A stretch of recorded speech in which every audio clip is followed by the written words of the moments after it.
Right, so what is this account aggregating system all about? It was launched today with 8 banks. Now, it's been in the pipeline as a plan for some time now, but it has effectively started from today. It's basically a central database which will store all of your financial dealings, all of your financial information with various financial institutions, and will be available to a third party if they need to verify you. Like, for example, if you need to take a loan and they need to check your credit history, various aspects about your financial dealings, all of this information will be now available in one central place. So no more queues, printouts, standing in line at the banks trying to get those many accounts, then getting them verified. All of that will be out of the window if this really rolls out as has been expected.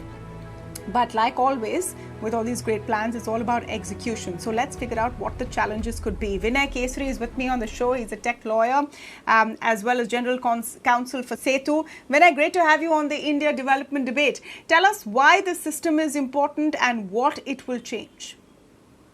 Absolutely. Thank you. Thank you so much for having me. So, the account aggregator ecosystem is honestly something that is path-breaking. This is the first time in the world that any country and any place has tried to put in place this kind of a system. As you've highlighted, the reason this is important is that right now there are all kinds of there's all kinds of information held about you and your financial life that's scattered across all of the financial institutions that you deal with, that you have accounts with, that you have ever taken a loan from, or where you've placed a fixed deposit or bought a mutual fund. Now, all of this data about you and your financial life helps you access more financial services. But the problem so far has been that it is often very hard to actually get a full picture of your own financial life. Now, this data about yourself, this is your data, right? This is something that that belongs to you, that should be available to you to be deployed whenever you want. But often that can be quite a challenge, as you had highlighted. While introducing this, it can mean sometimes having to print out your bank account statement, going to a bank branch, getting a seal, scanning it, uploading it, which is far too many hoops even for a sophisticated urban Indian. But imagine what kind of an absolutely insurmountable challenge that would be for someone who doesn't have all of those privileges. Right. So the concept here is, how do you make sure that this data is easily available to you, easily shareable, while still maintaining the centrality of the user's consent? So the account aggregator ecosystem has been designed from the ground up to serve this exact purpose. See, we also live in a world today where a lot of data gets shared with consent, but with consent that is, that's often very thin, right? In the sense that you're presented with vast terms and conditions that you end up just clicking "I agree" to.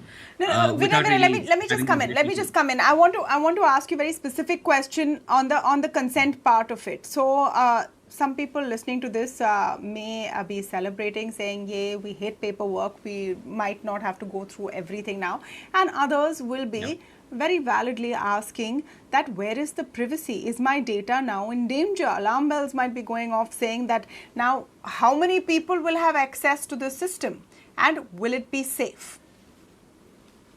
Absolutely. So there are three aspects to this. The first and most important part is that there is actually no centralized database. There is a centralized mechanism to enable this consented sharing of data. But this data still remains, until it is shared, until you decide to give permission for it to be shared, it still remains with the relevant financial institution. So if you have a bank account with a particular bank, the details of the transactions and so on will remain with the bank, just as it always has. But what this does is that it introduces a new type of intermediary, which is an account aggregator. And an account aggregator, by the way, its entire and only job is to ensure that you give your valid, informed consent to share this information. And the AA, the account aggregator's job, is to help you navigate these waters. And to its other really important job is to ensure that your consent is recorded in the form of a consent artifact. So this is a cryptographically signed electronic file, which is a permanent and unalterable record of your consent having been given. So the AA has been introduced as an intermediary to serve only the interests of the end user, because in this whole ecosystem, the bank, which is designated a bank, or other financial institution, which is called an FIP, a financial information provider, and the FIU, the financial information user, the entity, which could be a lender or someone else who wants some pieces of data about you. And the fact is that their incentives may not always be aligned with the incentives with the interests of the end user completely. So the end user needs someone to help them navigate these waters, at someone who they can trust, to ensure that they're only going to make sure that the will of the user is what prevails. So that is the job of the account aggregator. And the real beauty of the system is that it is actually a techno legal solution to the whole problem of user consent, decision fatigue, consent fatigue, all of these problems that exist in our world today. Right? It is it is a technical solution with regulatory blessing, right, which actually tries to attack this problem very holistically. So that is really the promise of this ecosystem, right, where you will be able to share this data easily, with the people you actually want it shared with. You can be certain that you will be informed of exactly what the purpose it will be put to is, the duration for which you're sharing it. You will even have the ability to go in and revoke that consent anytime in the future if you have changed your mind. You will have one place where you can see what all consents you have given. So it is it's something that is designed from the ground up to ensure that you are able to make your data work for yourself. Yeah.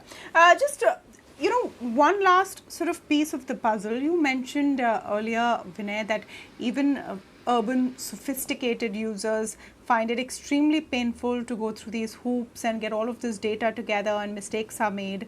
How is this going to help the average Indian who wants to get credit but is being held back because of a lack of proper paperwork? So how will it close that gap of people who don't know really what's going on? You're talking about informed consent. The real world we live in is very, very far away even from the idea of informed consent.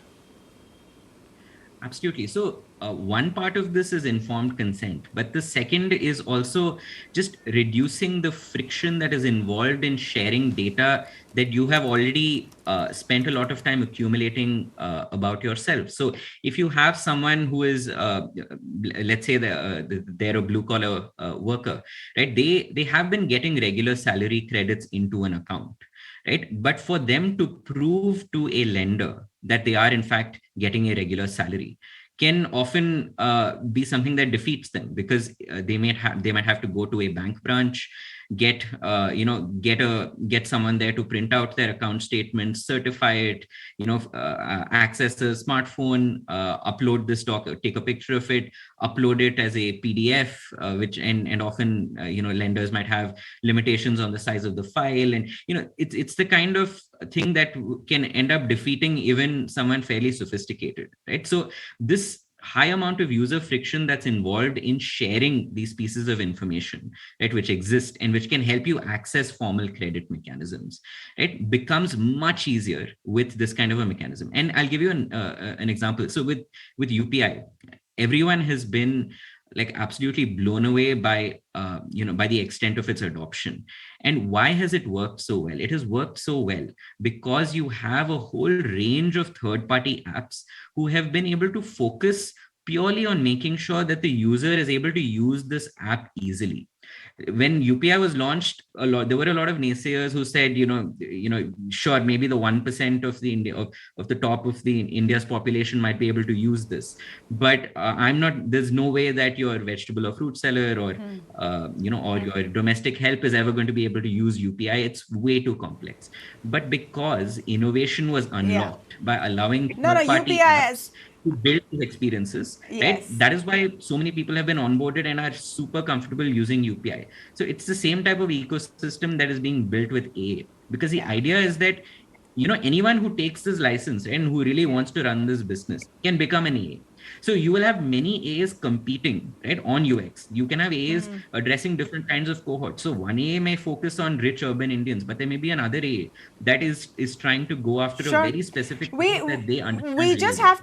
have to ensure that the data is safe. We have to ensure the data is safe, that people's consent is not misused and their financial information is completely safe. So that faith, of course, has to build. But I take your point about UPI. UPI has proved all naysayers wrong. You go in many parts of India today and it is prevalent. In fact, just a programming alert here, we have an interview excerpt with PhonePe coming up ahead on the show as well, who talks about how UPIs, now digital payments, are being adopted more in tier 2 cities at a faster rate than in the metros of the country. But thank you Vinay, for joining us and just breaking down for us what this information aggregator system really is. We'll have to see, of course, how it all pans out.